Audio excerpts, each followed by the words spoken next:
I appreciate it, man. It was just crazy that how great I felt too, man. I actually never felt better before a You looked fight. it. No, you looked it. It was obvious. I walked out 149 pounds for the fight, which my fight before when I fought 35s, I walked out at 147. So my body bounced. Wow. My body bounced back completely. I felt great. My energy levels were good. My mind clarity was awesome because I was out. My body was out in ketosis a lot this camp because I had to lose the weight. But not because I was eating perfectly keto, maybe it's because the intermittent fasting I was doing or, how much working out I'm doing with eating simple carbs, no complex carbs, Right. not eating any complex sugars. I'm only eating natural sugars from fruit and stuff like that. So I wouldn't say I was on a keto diet, but my body would stay in very high ketosis a lot of times until my coach wanted to come out of it. So I was like a glycogen battery ready to absorb everything my coach gave me after weigh-ins. Yep. And my body absorbed it all, man. I felt so good. So it's really unfortunate that I didn't get the chance to show all the hard work and the science that I put into those 12 weeks. I didn't get that chance to do it. I think that's the thing that's been bugging me the most, man. I haven't really slept very well since the night of the fight. Just been racking my brain on shit, and it's a bummer, but I got to roll with the punches. That's the fight game. We live in the highest highs and the lowest lows, and That's a fact. unfortunately, for whatever reason, man, it did not want to happen for me that night. For multiple reasons. Not only it getting stopped too soon, but also the shot that I took, man. It's like it wasn't like I was out there and took one on the button. I got hit in the back of the head. I dipped my head, took a nice little tiniest little shot to the back of my head, which took my equilibrium away. And yeah, man, it just super unfortunate on multiple things because I'm just 10 times better than that guy, and I didn't get the chance to prove it. And I kind of sound like a broken record right now, but that's how I feel. You're good, dude. But I mean, when you say you started your camp 12 weeks out, that's when you started dieting?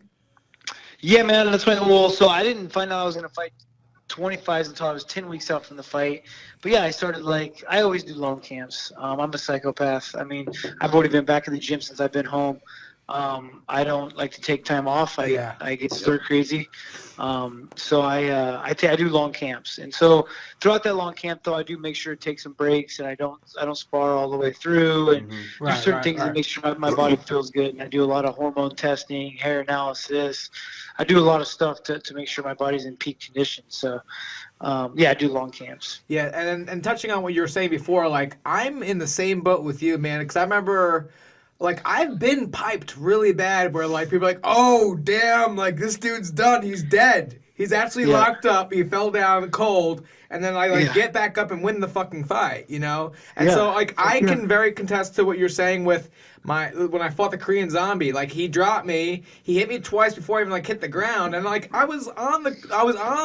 I grabbed whatever I reached back to grab a leg, and just so happened the ref stepped into his leg, and people were like, "Oh man, he was out of it. He grabbed the wrong leg." No, you idiot! My head was down because I don't want to get punched in the face, and I'm grabbing whatever leg it is so I can pull it in and fucking take him down. I know exactly what you're feeling and whatnot. It is awful. Let me die. I don't That's what I'm prepared for that. When I signed go on in. the dotted line, man. Yeah. I signed on the dotted line knowing that this was my career choice that I chose. It wasn't like I'm some guy that's looking for a way out. I was talking to the ref, so as he said, he was like, as soon as I went down on the shot in the back of my head, he says, "Show me something, Dillashaw." Show something. I said, "I'm good." And we continue to scramble. I go to stand back up again. He catches me with a left hook. I come in to hit a switch, and that's when he jumps on me, And I'm instantly standing up and saying, "Are you fucking kidding me?" Come on, man. Yeah. It's a little bit different if I would have gotten stiff. I mean, look at the fight that happened before me with what's his name, the big Brazilian dude. If it was up to you, if Dana White called you and said, "What do you want to do? What do you want to do?"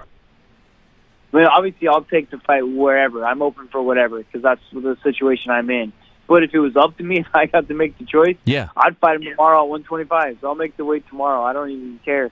I want that fight. I want to prove the work that I put in and the science behind my weight cut and everything that I've done is there.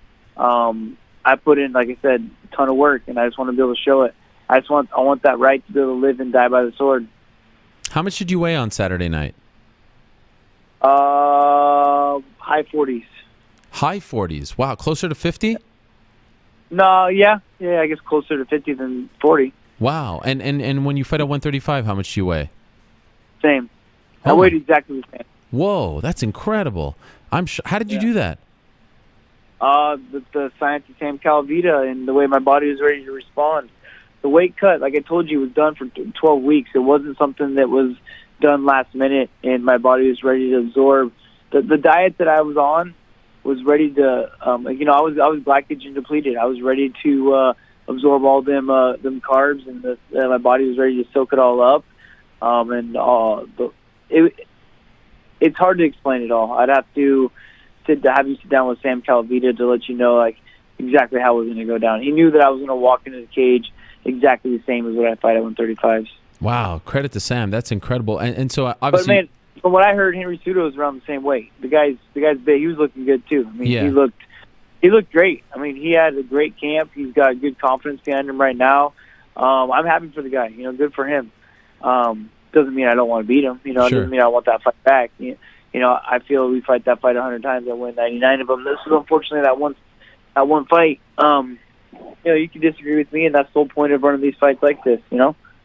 And just curious to figure out the math and all this. Like, obviously you can't fight him tomorrow at 125, but just curious, like, how much do you weigh now, 2 days later?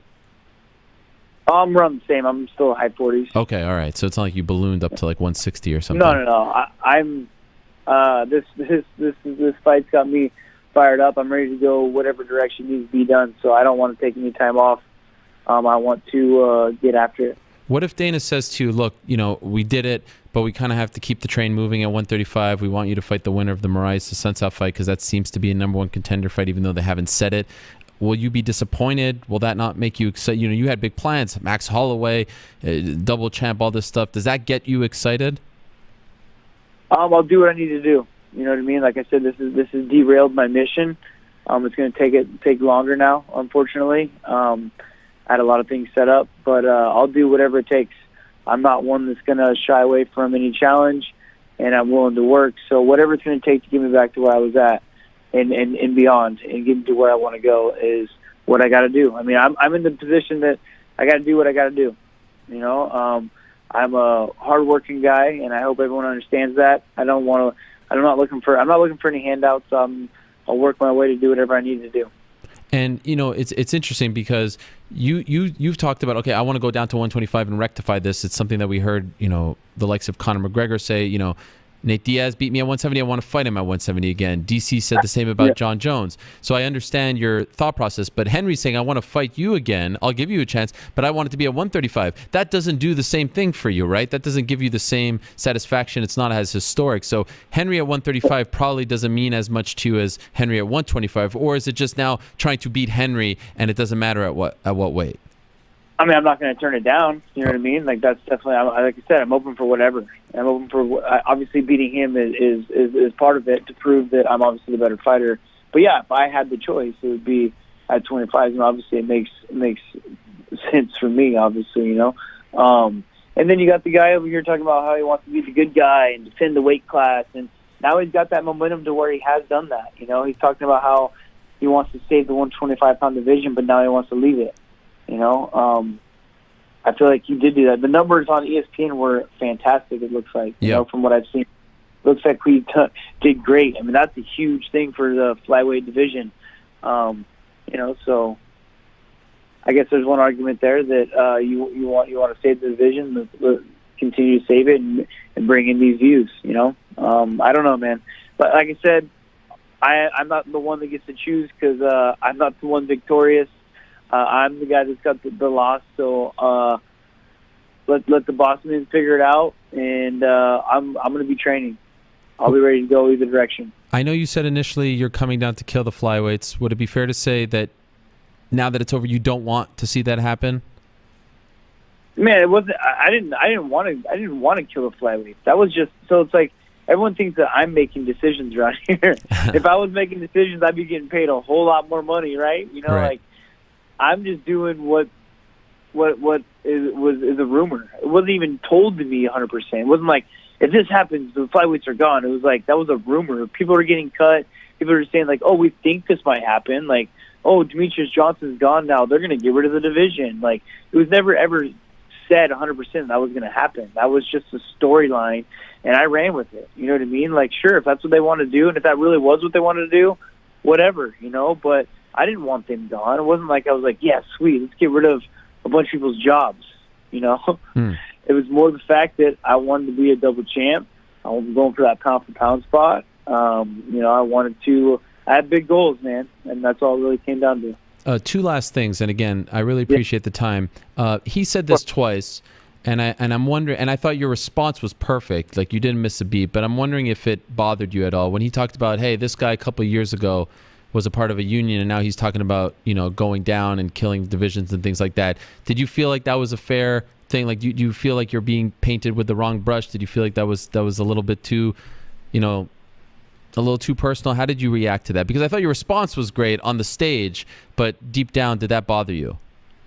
No, I mean, it didn't bother me, man. You know, that was the direction I was pointed in. That was what I was told was right. You know, like sometimes you're guided in directions that you don't know where you want to be guided to. You know, until it comes all about. You know, really, it's just about what's going to be best for me to get my title shot at that time, and I thought that was it.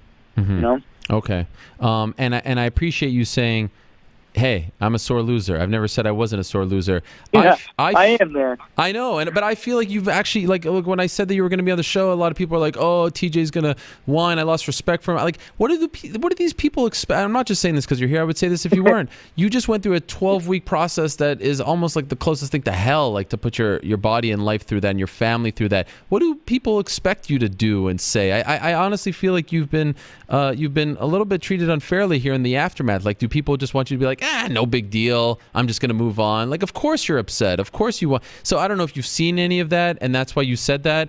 But I just want to say to you, I feel like the reaction has been a little unfair. I want people to care. I want people to be upset afterwards, especially when the fight ends like that. Yeah, that's kind of my point. I have seen it. I mean, obviously, I understand. I mean, it's a little bit of a broken record. I was pissed when I lost to Cruz as well, too, you know, and I was pissed when I lost to a Sintel, both split decisions. So, I mean, this isn't like the first time you've kind of heard, like, oh, poor me, I lost. But I did. It sucks, man. Excuse my language. I worked my butt off, and I lost a fight that I don't feel like I should have. Obviously, it didn't go my way.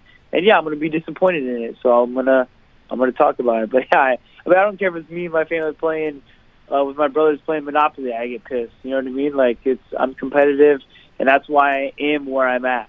My competitive edge and my meanness has definitely gotten me really far, and I'm not going to let go of it now just because you guys are afraid of hearing about it. Okay, you know? I lied. One last one. What's the game plan now? Do you sit and talk to the UFC?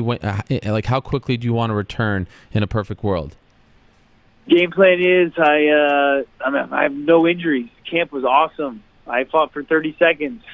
Right. Plan is Juan Archuleta is fighting this weekend in L.A. I'll be up there cornering him, so I'm helping him lose his weight. He's dropping down to 135s from 145s. You know, he's one of those guys who does through Sam Calvita. He had four belts at King of the Cage, so I'm going to be helping him out for his fight this weekend.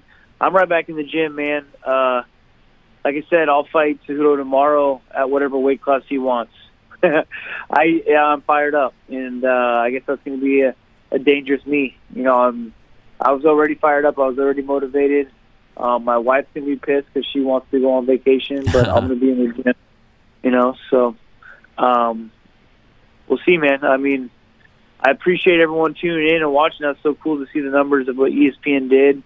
I'm really unfortunate that I didn't get to put on a bigger, better show because that's the kind of fighter I want to be. That's the fighter I tried to be. Like I said, I live by the sword, I die by the sword. I like to be in those slugfests. I mean, shoot, man, look at me getting dropped by Cody. I was hurt a lot more in that fight than I was this one, and came back and knocked him out. You know, every time I've won my belt, I've defended it. Like, it's the same exact guy. I beat Barao, I had to defend it against Barao. I beat Cody, I had to defend it against Cody. I feel like I'm asking for something reasonable.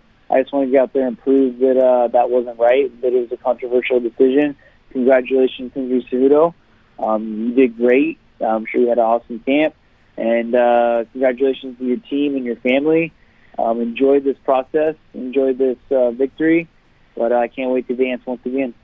Thanks for doing this, TJ. I really appreciate it. Class stuff from you. Thank you for coming on. I'm sure you're not, in the best of moods to talk about it all, but I really appreciate the candor and your thoughts. So congrats on making it to 125 and doing what a lot of people didn't think you'd even be able to do, let alone whatever happened in the fight. That was incredible to watch, and hopefully for your sake you get what you want next. I really appreciate it, man. And that's the fight game. We have the highest highs and the lowest lows, and you got to learn to deal with them. So this is something I'm going to have to learn to deal with. I already have learned, but something I am going to deal with. Thank you, TJ. Appreciate it. Of course. You have a good one. You too. There he is, TJ Dillashaw, still the reigning defending UFC bantamweight champion, not the flyweight champion, but now it opens up a really interesting scenario for the UFC.